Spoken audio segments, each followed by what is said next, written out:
नमस्कार, मैं राजेंद्र देव और आप देख रहे हैं 12 की ब्रेकिंग इस वक्त शाहजहांपुर से। वहां के भाजपा सांसद अरुण सागर फरार घोषित हो गए हैं। जी, गैर जमानती वारंट जारी होने के बाद वो पेश ही नहीं हो रहे थे और 2019 में दर्ज हुआ था उनके ऊपर चुनाव आचार संहिता उल्लंघन का मामला। बगैर इजाजत के चुनाव प्रचार सामग्री लगाने का मामला है। भाजपा सांसद अरुण सागर के खिलाफ आदेश की कॉपी सार्वजनिक स्थानों पर चस्पा करने के भी निर्देश हैं। ये बड़ी खबर। सांसद हैं, भारतीय जनता पार्टी के रूलिंग पार्टी है, अरुण सागर नाम इनका, और फरार घोषित कर दिए गए।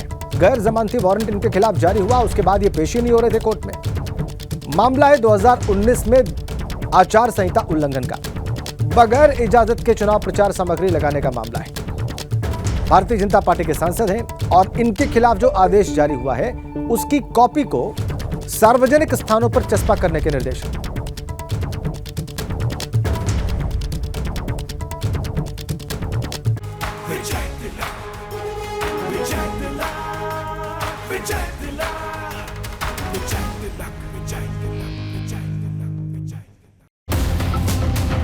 आइए अब उपचुनाव की बात करते हैं। उत्तर प्रदेश में 3 सीटों पर होने जा रहे हैं। मैनपुरी में स्थित समाजवादी पार्टी कार्यालय पहुंचे अखिलेश यादव। सपा कार्यालय में सैनिक प्रकोष्ठ के साथ बैठक करेंगे अखिलेश और कार्यकर्ताओं को संबोधित भी करेंगे अखिलेश यादव। ये ताजा अपडेट मैनपुरी से इस वक्त हमारे पास। सैनिक प्रकोष्ठ के साथ बैठक करेंगे समाजवादी पार्टी के कार्यालय में मैनपुरी में अखिलेश यादव और उसके बाद वो कार्यकर्ताओं को संबोधित करेंगे। ये मैनपुरी से ताजा अपडेट और ताजा तस्वीरें आप देख लीजिए। ऐसे पहुंचे हैं समाजवादी पार्टी के कार्यालय में अखिलेश यादव। कार्यकर्ताओं को संबोधित करने का भी कार्यक्रम है और सैनिक प्रकोष्ठ के साथ उनकी बैठक का कार्यक्रम है। सपा कार्यालय में सैनिक प्रकोष्ठ के साथ बैठक करेंगे अखिलेश और उसके बाद वो कार्यकर्ताओं को संबोधित करेंगे। ये ताजा अपडेट मैनपुरी से। सक्रिय अखिलेश यादव मैनपुरी में।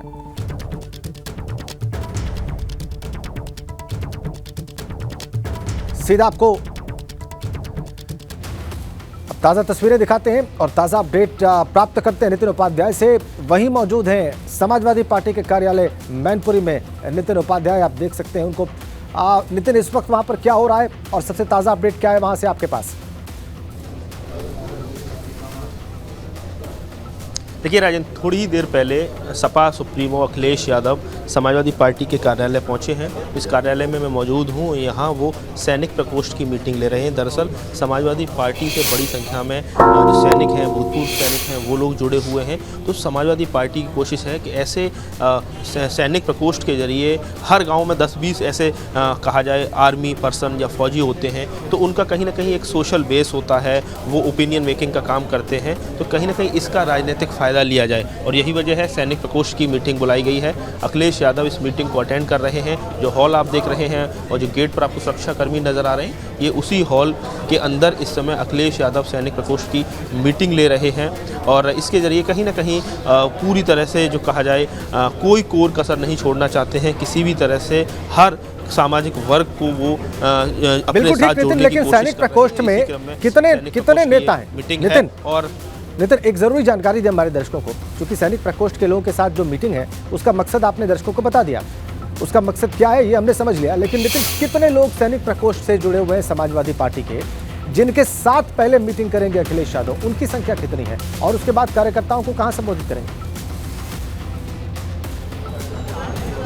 देखिए बिल्कुल, देखिए जो आप हॉल देख रहे हैं करीब 300-400 इसमें भूतपूर्व सैनिक इस समय मौजूद हैं इस हॉल में।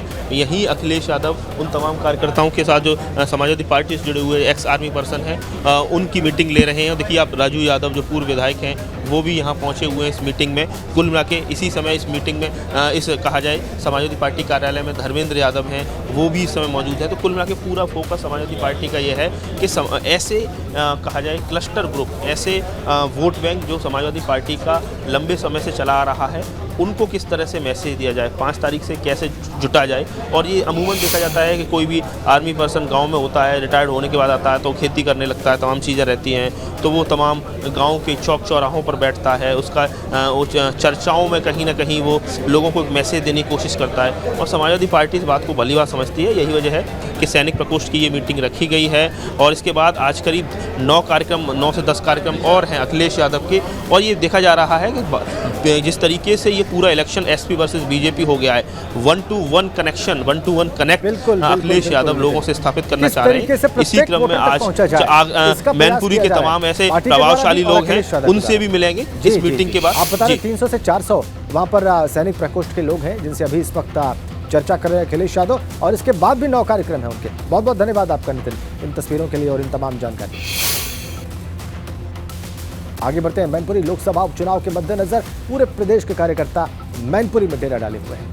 आजमगढ़ से बाइक पर साइकिल चुनाव चिन्ह और पार्टी का झंडा लगाकर मैनपुरी पहुंचकर चुनाव प्रचार में पूरा जोर लगाए हुए हैं। सत्येंद्र और अखिलेश बाइक पर साइकिल लेकर लगातार क्षेत्र में प्रचार कर रहे हैं। सत्येंद्र का कहना है कि हम जन्मजात समाजवादी और इसीलिए आजमगढ़ के सगड़ी से यहां पहुंचकर डिंपल भाभी को जिताने के बाद ही अब वापस जाएंगे। मैनपुरी लोकसभा उपचुनाव में समाजवादी पार्टी ने पूरी ताकत झोंक रखी हुई है। ऐसे में पूरे प्रदेश से तमाम कार्यकर्ता, पदाधिकारीगण, विधायक, सांसद मैनपुरी में ही डटे हुए हैं। लेकिन कुछ ऐसे कहा जाए कार्यकर्ता हैं जो बहुत ही ज़्यादा जोश और जुनून से भरे हुए हैं। उनका जो डेडिकेशन है सैफई परिवार के लिए वो देखते ही बनता है। उनमें से ये आप देख सकते हैं, ये 2 शख्स हैं। ये आजमगढ़ के सगड़ी से पहुंचे हुए हैं। सत्येंद्र यादव बाइक चला रहे हैं, उनके पीछे उनके साथी हैं। आप बताइए कब निकले थे आप आजमगढ़ से? हम सर आज से चौथे रोज निकले थे और उसके 2 दिन पहले आके सैफई में दाऊ के पास रात भर रुके। फिर माननीय धर्मेंद्र भैया जी से हमारी मुलाकात हुई। उन्होंने फिर यहाँ जिला कार्यालय मैनपुरी पे छोड़ा। कहाँ घूम रहे हैं आप? सर अभी तो ज़्यादा नहीं घूम पाए हैं। कल गए थे सैफई में, माननीय नेताजी का जन्मदिन मनाया जा रहा था, श्रद्धांजलि देने। श्रद्धांजलि सभा में? हाँ कल गए, जयंती थी। हाँ क्या माहौल चल रहा है डिंपल भाभी के लिए? माहौल सर ठीक चल रहा है। अधिक से अधिक मतों से जीतेंगे डिंपल भाभी।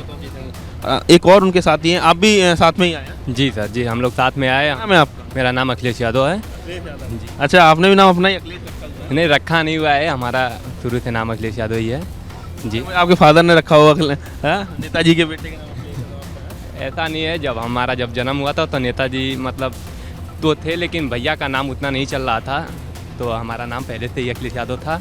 और नेताजी से हम लोग घूम रहे हैं आप?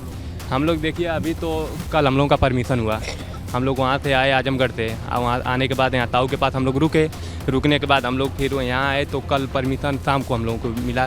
फिर उसके बाद प्रशासन जी मिला। उसके बाद हम लोग गए थे सैफई गए, वहाँ भैया वहाँ श्रद्धांजलि में गए वहाँ पे। उसके बाद भैया से भी वहाँ हमारी मुलाकात हो गई थी, थोड़ी सी हुई। फिर उनके PRO आए, हम लोगों से मिले, के हम लोगों का नाम नंबर भी नोट किया और कहा कि जाओ अब तुम लोग प्रचार करो, धन्यवाद भी दिया। 5 तारीख तक डटे रहेंगे? एकदम डटे रहेंगे हम लोग। सत्येंद्र और अखिलेश, तो आप समझ सकते हैं 2 साथी हैं बाइक पर। पूरी तरह से मैं तस्वीर दिखाना चाहता हूँ, लेकिन जोशीले कार्यकर्ताओं को आपने देखा। इधर ABP गंगा से बोले हैं डिप्टी CM ब्रजेश पाठक 3 सीटों पर चुनाव जीतेंगे, फिर से दावा किया है उन्होंने। जनता का भरोसा भाजपा पर बढ़ा है, ये भी कह रहे हैं, और उपचुनाव में प्रचंड बहुमत प्राप्त करेंगे। प्रधानमंत्री की कल्याणकारी योजनाएं जन जन तक पहुंची हैं, दावा है उप मुख्यमंत्री ब्रजेश पाठक का। फिर से दावा उनका कि 3 सीटों पर चुनाव भारतीय जनता पार्टी जीतेगी।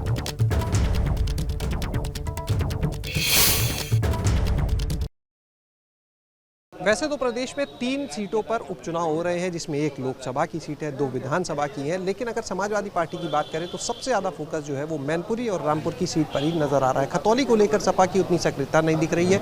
वहीं भाजपा 3 सीटों पर पूरी ताकत के साथ में जुटी हुई है। चाहे मुख्यमंत्री की बात करें, भाजपा प्रदेश अध्यक्ष, डिप्टी CM या अन्य पूरा जो मंत्रिमंडल है वो पूरी तरह से जुटा हुआ है इन 3 सीटों पर।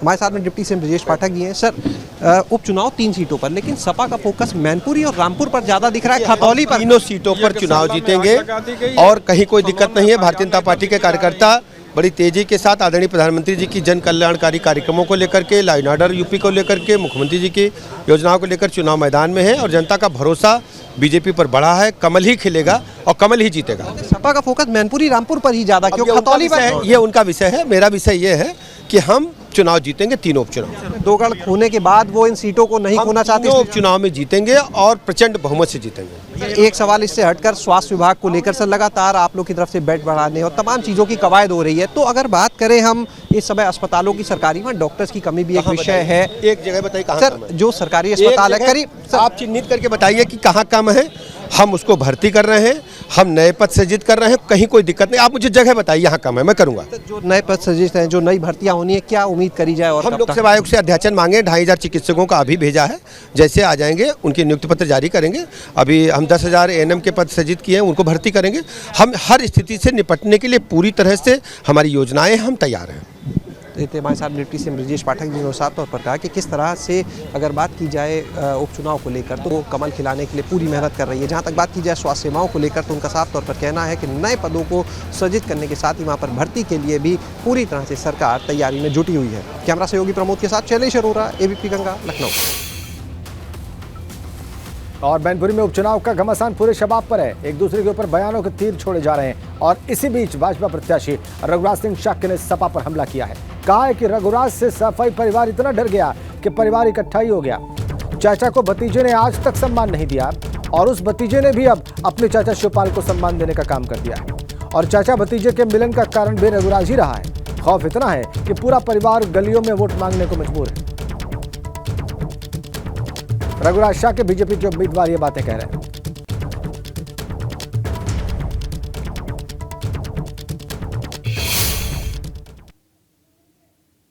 पूरा परिवार एक हुआ है तो मैनपुरी की जनता भी एक होने का काम कर रही है। वो समझ गई है कि ये लोग गुमराह करने का काम करते हैं। एक किसान का बेटा जो आगे लड़ाई लड़ने का काम कर रहे हैं तो सब वो नहीं चाहते किसान का बेटा आगे बढ़ेगा। तो जनता आप देख रहे हैं जिस तरह हुजूम है लोगों में, इतना उत्साह है लोगों में। आज मैनपुरी की जनता इस परिवारवाद को ख़त्म करने का काम कर रही है, क्योंकि उन्हें परिवार के अलावा कोई दिखाई नहीं देता। अगर देना था टिकट, नेताजी की धरोहर सबके साथ है। आगे बढ़ते हैं खबरों में। शाहजहांपुर में वोटर लिस्ट में नाम कटे होने से नाराज निगोही निवासी पानी की टंकी पर चढ़ गए और उन्होंने पानी की टंकी पर चढ़कर BLO और दूसरे अधिकारियों के खिलाफ नारेबाजी की। लोग वोटर लिस्ट में नाम दर्ज करवाने की मांग कर रहे हैं और इनका आरोप है कि शिकायत के बाद भी अधिकारी कोई कार्रवाई नहीं कर रहे हैं। तस्वीर देखिए आप, ऐसे पानी की टंकी पर चढ़ गए लोग। वोटर लिस्ट में नाम नहीं था, नाराजगी इतनी बढ़ गई कि पानी की टंकी। अरे भाई ऊपर आप काहे के लिए? शाहजहांपुर की तस्वीरें और एक्सक्लूसिव तस्वीरें। ऊपर क्यों चढ़े? निगोही में पानी की टंकी पर चढ़े लोग। आरोप इनका कि अधिकारियों ने वोटर लिस्ट से इनका नाम काट दिया है और ये कह रहे हैं कि शिकायत इस बात की गई है, फिर भी अधिकारी कोई कार्रवाई नहीं कर रहे। BLO और दूसरे अधिकारियों के खिलाफ इन लोगों ने नारेबाजी की। अरे भाई ऊपर आप काहे के लिए चढ़े हो? ऊपर क्यों चढ़े?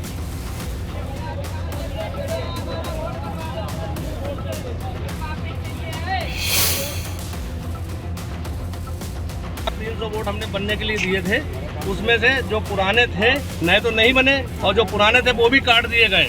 पूरे घर गायब हैं और इतनी परेशानी है कि तुम्हें बता नहीं सकते हैं। बोर्ड की समस्या है, पूरे घर के बोर्ड कट गए, एको बोर्ड नहीं बना। किसने कटवा दिए? कैसे? क्या पता किसने कटवा दिए? अरे हम पिछली बार अपने मत का प्रयोग किया था।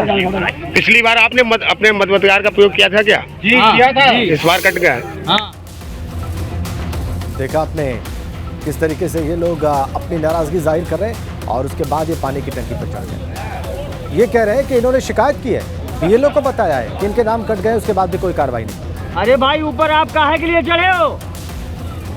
ऊपर क्यों चढ़े?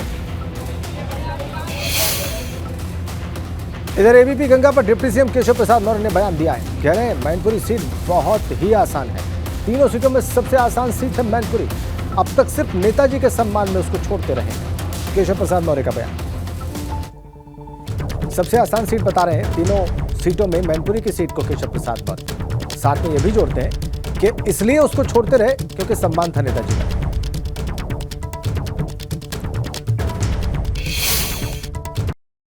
बात करें, चुनाव का माहौल चल रहा है, लेकिन सपा का फोकस मैनपुरी और रामपुर पर ज़्यादा दिखता है, खतौली पर कम। क्या लगता है अपना गढ़ बचाने के लिए सारा फोकस उधर?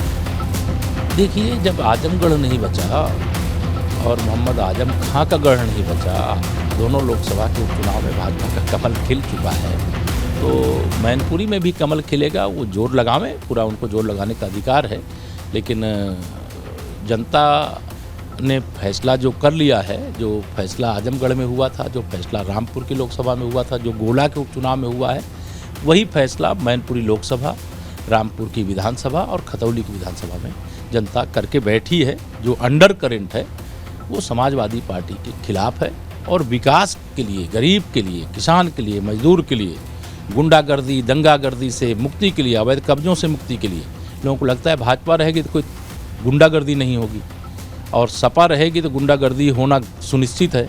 तो अपनी सुरक्षा के लिए लोग कमल खिला रहे हैं और हमारी तरफ से अपील भी है हम उन तीनों सीटों के मतदाताओं से कि कमल खिलाइए और वही सुरक्षा की गारंटी, वही विकास की गारंटी, वही उज्जवल भविष्य की गारंटी। बाकी समाजवादी पार्टी तो बर्बादी की प्रतीक है। मैनपुरी के लिए भी इतना ही कॉन्फिडेंट हैं आप लोग? नहीं, हम लोग पूरा कॉन्फिडेंट हैं। मतलब मैनपुरी तो हमारे लिए आजमगढ़ और रामपुर लोकसभा से ज़्यादा अनुकूल सीट है। तो पहले क्यों नहीं सर जीते इस बार?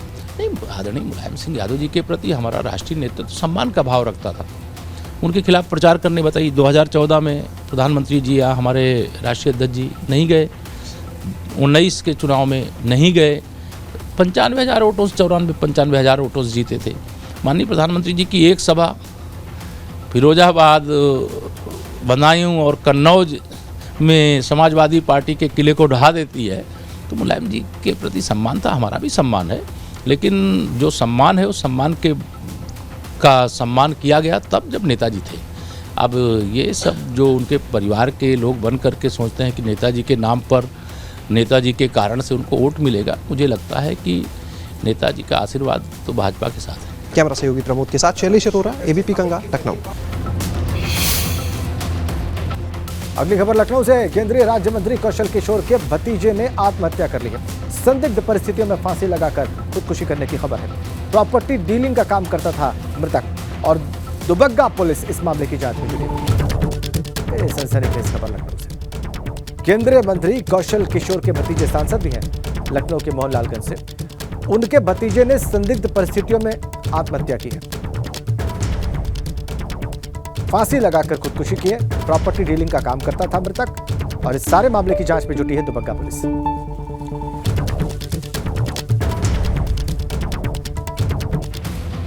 इधर मथुरा में आगरा दिल्ली हाईवे पर भीषण सड़क हादसा हुआ है। टैंकर और डंपर में आमने सामने की टक्कर की खबर है। आरोप यह है कि डंपर रॉन्ग साइड में चल रहा था। हादसे में डंपर के ड्राइवर के दोनों पैर कट गए, उसको इलाज के लिए अस्पताल में भर्ती करवाया गया। आगरा दिल्ली हाईवे पर हादसा होने के बाद लंबा जाम लग गया है। डंपर ड्राइवर के दोनों पैर चले गए, कट गए इस हादसे में। इलाज के लिए उसे अस्पताल में भर्ती कराया गया है। आगरा दिल्ली हाईवे पर भीषण सड़क हादसा हुआ है। कैंटर और डंपर की आमने सामने की टक्कर।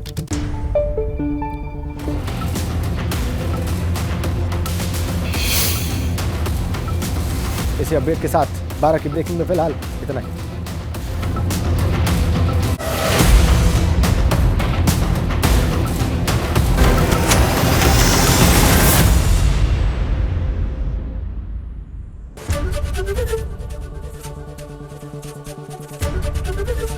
एबीपी गंगा, खबर आपकी, जुबान आपकी।